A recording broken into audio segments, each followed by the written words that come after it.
பலூசிஸ்தான் மற்றும் பாகிஸ்தான் இடையே நடந்து வரும் மோதலில் பலூச் கிளர்ச்சி படையினரின் தீவிர தாக்குதல் பதற்றத்தை அதிகரித்துள்ளது.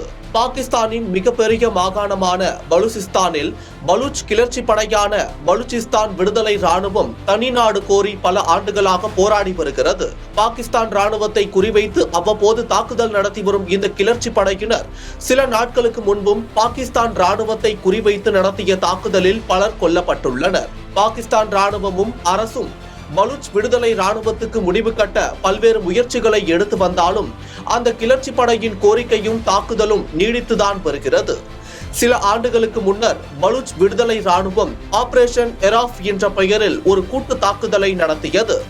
அதனைத் தொடர்ந்து தற்போது ஆபரேஷன் எராஃப் ஃபேஸ் 2 அல்லது பிளாக் ஸ்டார்ம் என்ற பெயரில் மீண்டும் இதுபோன்ற ஒரு தாக்குதல் நடத்தியுள்ளது. கடந்த சனிக்கிழமை அன்று சாமானிய மக்கள் போல் ஊடுருவி பள்ளிகள், வங்கிகள், மருத்துவமனைகள், சந்தைகள் என 12 இடங்களில் நுழைந்த பலூச் கிளர்ச்சி படையினர் கொடூரமாக தாக்குதல் நடத்தியுள்ளனர்.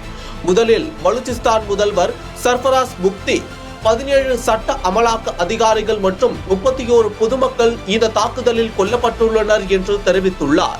தற்போது பாகிஸ்தான் தரப்பில் 3 நாள் நடந்த இந்த சண்டையில் 177 கிளர்ச்சி படையினர் கொல்லப்பட்டுள்ளதாக தெரிவிக்கப்பட்டுள்ளது. கிளர்ச்சி படையான பலூச்சிஸ்தான் விடுதலை ராணுவத்திற்கு இந்தியா உதவுவதாக பாகிஸ்தானின் அரசாங்கமும் ராணுவமும் முன்வைத்த குற்றச்சாட்டிற்கு இந்திய வெளியுறவு அமைச்சகத்தின் செய்தி தொடர்பாளர் ரந்தீர் ஜெய்ஸ்வால் மறுப்பு தெரிவித்துள்ளார். அது மட்டும் இல்லாமல் 24 வயதான ஆசிஃபா மெங்கல் மற்றும் ஹாபா பலோச் என்ற 2 பெண்கள் தற்கொலை படையினராக செயல்பட்டதாக தகவல்கள் தெரிவிக்கின்றன. பலூச் விடுதலை ராணுவம் 2025ஆம் ஆண்டு கூட பயணிகள் ரயிலை கடத்தி சிறைப்பிடித்து பெரும் அதிர்ச்சியை ஏற்படுத்தியது உலக அளவில் பேசப்பட்டது என்பது குறிப்பிடத்தக்கது.